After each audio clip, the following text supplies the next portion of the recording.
alunos, tudo bem com vocês? Sou a professora Amanda Down e leciono a matéria de Direito Civil 4, Contratos em Espécie, na Unifacvest. E hoje a gente vai falar especificamente sobre o contrato de locação.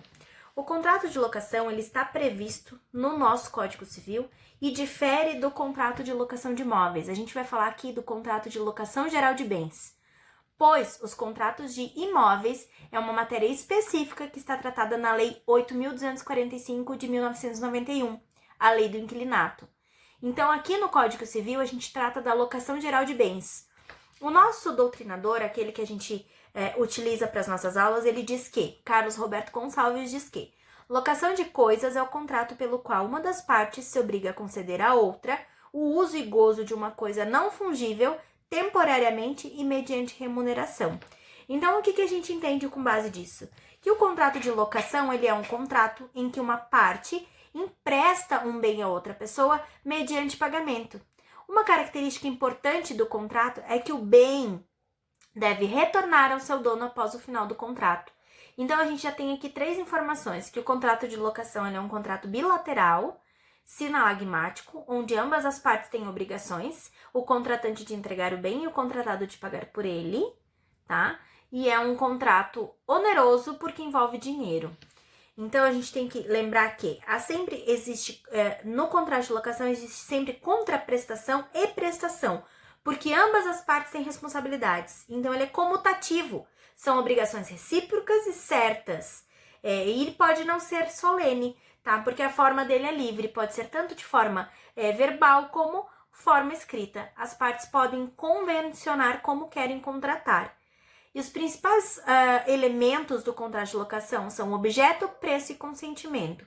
O objeto, como todos os contratos, ele deve ser lícito, possível, determinado e determinado. O preço deve ser ajustado pelas partes e o consentimento deve estar presente na negociação. Nós demos exemplos a respeito do contrato de locação geral de bens. Pode ser um contrato de veículos, pode ser um contrato de máquinas agrícolas, pode ser uma locação de artigos de festa, pode ser uma locação de uma casa para temporada, porque seria imóvel, mas não um contrato para moradia especificamente. E o bem pode ser locado por inteiro ou por partes. Por exemplo, um prédio comercial, você pode locar todo um andar ou pode locar uma sala. E a gente deve lembrar sempre que deve estar específico, né? Se não estiver específico no instrumento, no contrato, a locação ela vai abranger tanto o objeto principal quanto os bens acessórios desta coisa. Ainda, nós trouxemos no nosso material que é possível que a pessoa faça a locação de um bem que não é seu, mas que tiver posse do bem em questão. É possível a locação. O locador, se tiver a posse do bem em questão, ele pode locar para um terceiro. Então, o segundo elemento do contrato, que é o preço, a gente chama de aluguel ou remuneração. Deve ser fixado pelas partes, determinável ou determinado, ou ainda variável conforme os índices legais. Não pode ser ínfimo ou irrisório.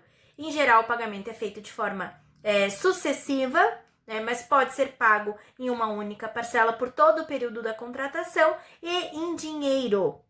E quanto ao consentimento, é o terceiro elemento constituinte do contrato, pode ser expresso ou tácito, e se o locador não for necessariamente o proprietário do bem, como como por exemplo, os pais que locam coisas dos seus filhos incapazes, a forma de consentimento vai ser a forma tácita, ok?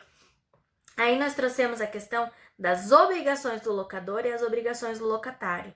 O locador tem as obrigações previstas no artigo 566 do Código Civil, que são entregar a coisa alugada ao locatário, com todas as suas pertenças e acessórios, no estado para servir ao uso que se destina e manter garantido durante todo o tempo do contrato o uso pacífico da coisa. Essas são as obrigações do locador.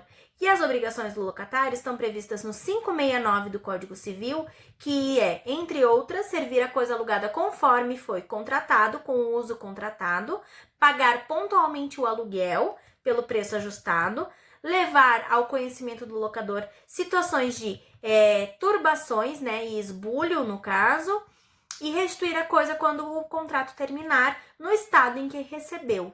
Essas seriam as obrigações do locatário e as obrigações do locador. No nosso material constam ainda as disposições complementares. Na próxima aula nós trataremos do contrato de empréstimo. Espero vocês. Até mais!